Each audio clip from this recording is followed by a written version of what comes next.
let me present to you something that I have learned from years of talking to fellow transgender people, um, experiencing the trans movement and advocacy myself. And hopefully, these learnings will help you activate your own advocacy and your own activism as a trans Pinay. Let me share my screen with all of you.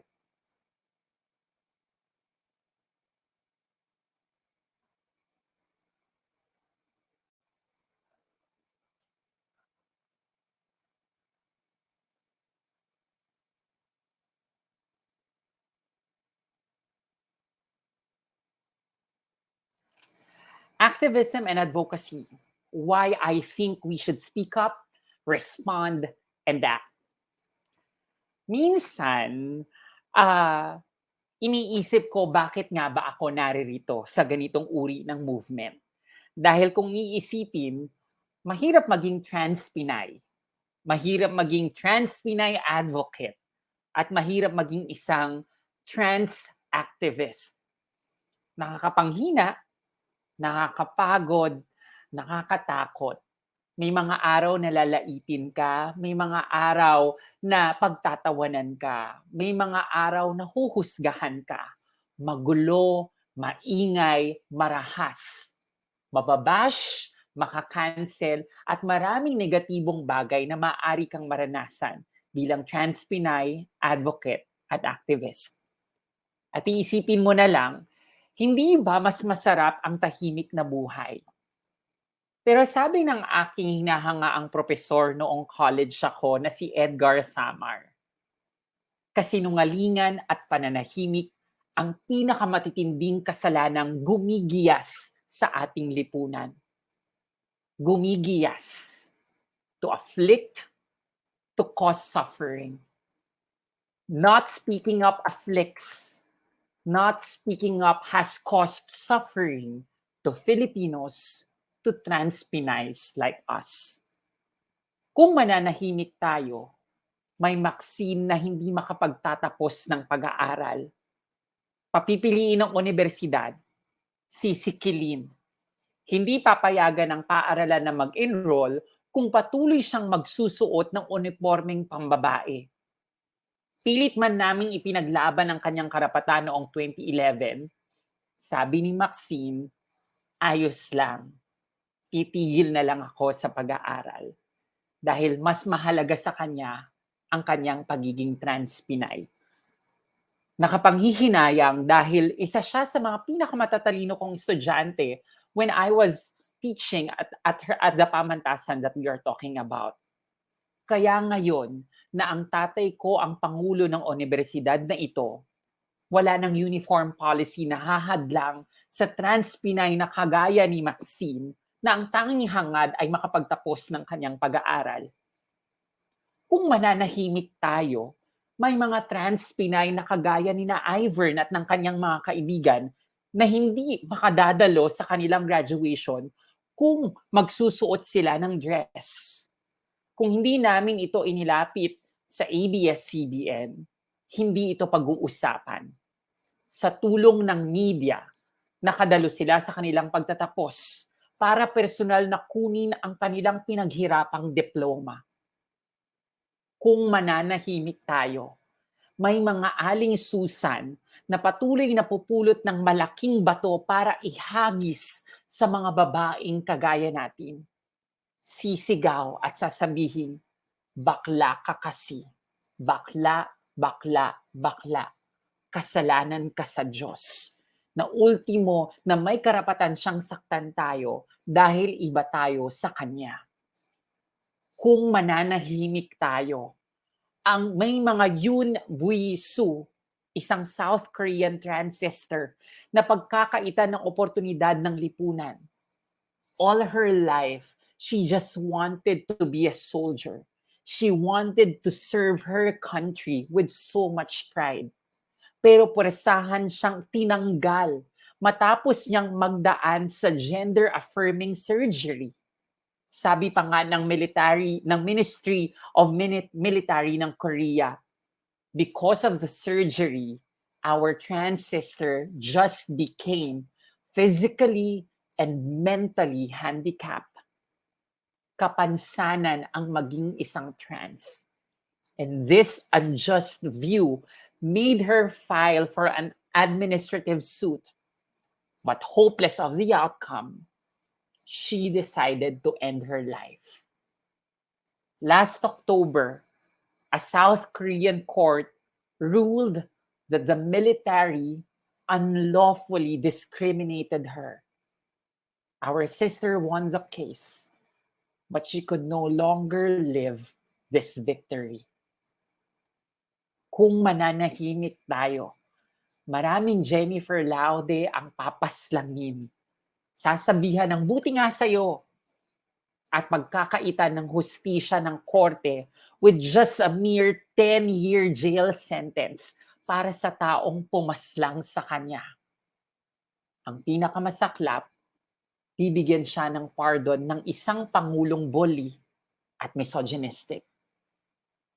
Kung mananahimik tayo, hindi natin malalaman na may child protection policy na magsisilbing sandigan ng ating trans sisters para ipaglaban ng kanilang karapatan to dress up and express as the gender they are. Kung mananahimik tayo, magpapatuloy ang misgendering, dead naming, at pambabastos sa ating pagkatao.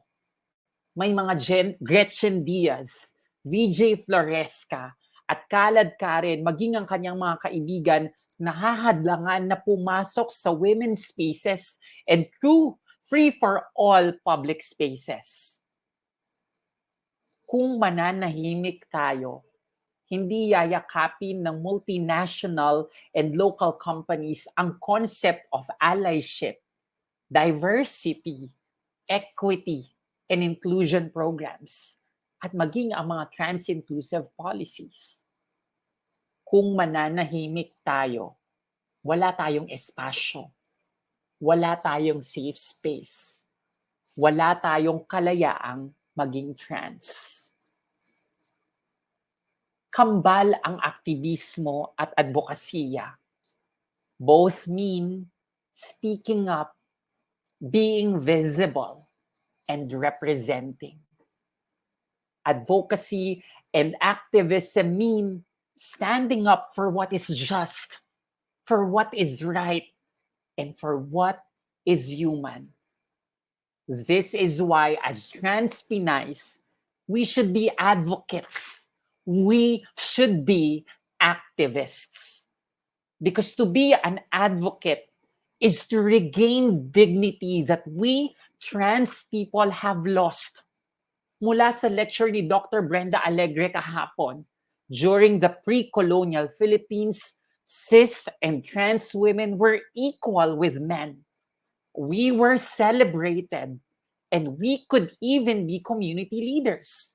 We were babaylans. We could heal, and we could connect our communities with the divine.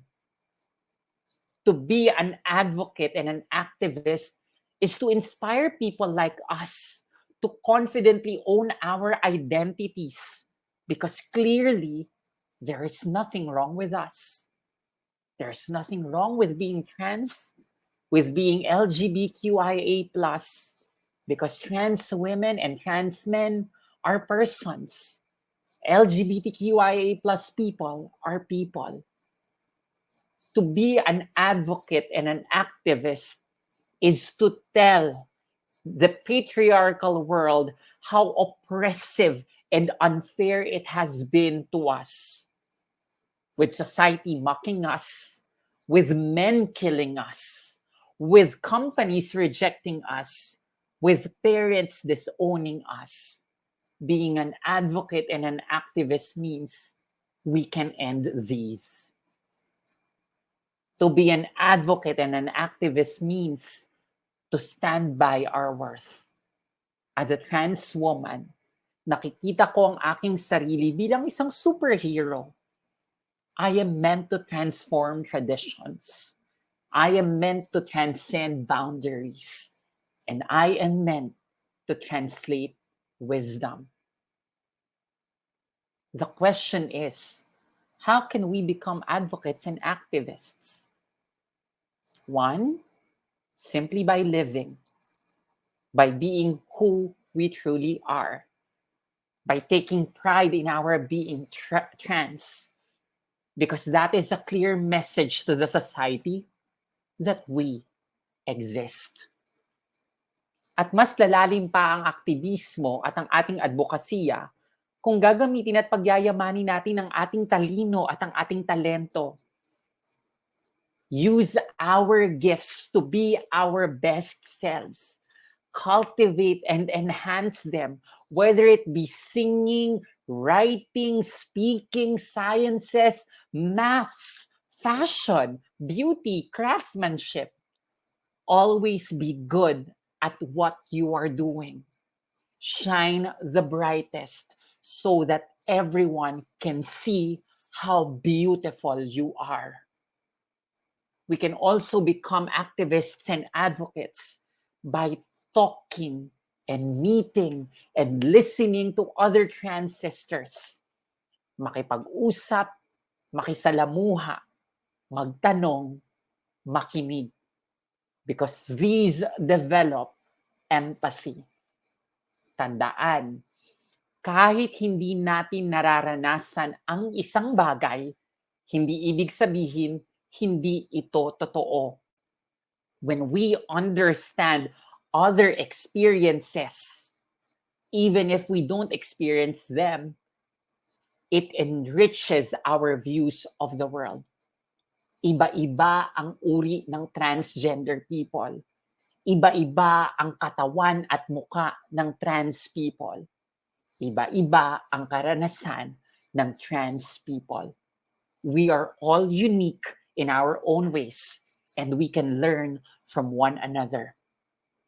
Lastly, do not be afraid to speak up on issues. But make sure, before you make a stand, read, gather information, process them, and when you're ready, speak. May makikinig sa'yo dahil may nakikinig na sa atin. Kaya magtiwala ka sa boses na mayroon ka. You're trans Pinay. You are powerful. You are power. Never be afraid to be visible, to represent, and to break free. And when this patriarchal world says, you can never be, you're not a woman, you're not great, stand with pride. Smile. Flip your salon-tastic hair and say, watch me. Mabuhay ka, Trans Pinay, dahil may buhay ka, Trans Pinay. Pahalagahan mo ito. May tinig, magsalita. Tumindig dahil may paa. Magmahal dahil may puso. Dahil tao ka, kapantay nila. Maraming salamat po.